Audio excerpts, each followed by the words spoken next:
Welcome to my YouTube channel. I hope so you will enjoy my videos. Thank you and please support my channel.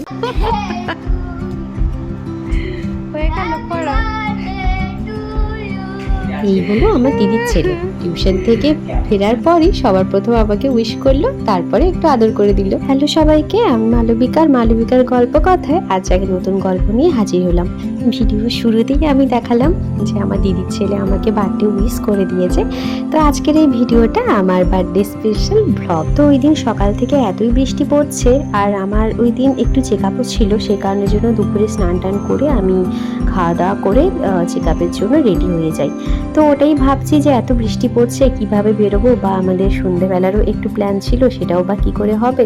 তো যাই হোক, আমি nursing home থেকে ফিরে এসে তারপরে একটু রেডি হয়ে সাজগুজু করে সবাই মিলে যাওয়ার জন্য প্রস্তুতি হচ্ছিলাম। তো সেই সাথে যেহেতু বাইরে খাওয়া দাওয়াটা আছে, তাই মানে জন্মদিন বলে কথা, পায়েস না খেলে কি হয়, তাই আমাকে মা একটু পায়েস খাইয়ে দিল, আর আমরা সোজা বেরিয়ে পড়লাম রেস্টুরেন্টে যাওয়ার উদ্দেশ্যে। অল্প অল্প বৃষ্টি পড়ছিল, বাট তাতেও আমরা পৌঁছে গেলাম রেস্টুরেন্টের মধ্যে। আর যাওয়ার পরেই তো মানে একটা হ্যাপি মুড নিয়ে আলাদা রকম ব্যাপারই চলছিল। তো বাড়ির কিছুজন ছিল, আর সাথে ছিল আমার খুব কাছের একজন, আমার ম্যাম। তো সবাই মিলে একসাথে বসেই তখন ঠিক করছিলাম মেনুটা, যে কি খাওয়া দাওয়া করা হবে, কারণ মেনু অর্ডারটা আগে না দিলে আসতে তো দেরি হবে। তার মাঝখানেই এবার পরপর সব কিছু আর হতে থাকলো। তার প্রথমেই আমি গিফট পেয়ে গেলাম। তো এটা এত সুন্দর দিয়েছে, এত ভালো আমার লেগেছে, এবারে সত্যি মনটা একদম আরও বেশি খুশি হয়ে গেছিলো।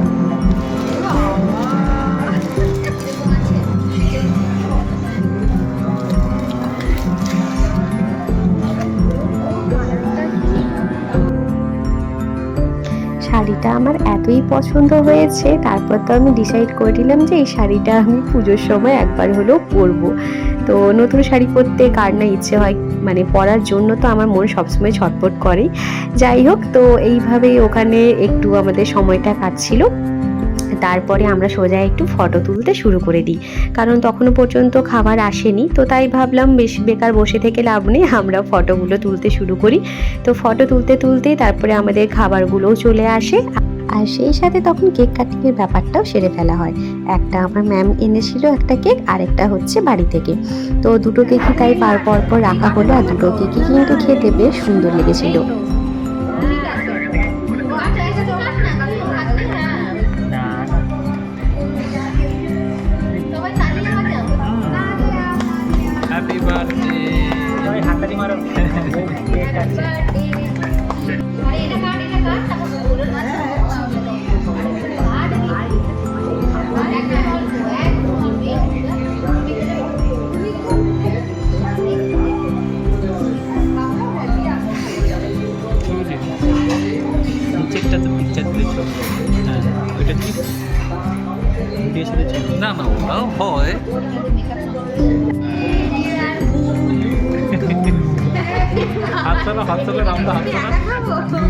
এইদিকে আমি রেস্টুরেন্টে বসে কেক কাটছি, আর আমার কর্তামশাই ভিডিও কলে, তো সেই নিয়ে একটু মজা করা হচ্ছিল।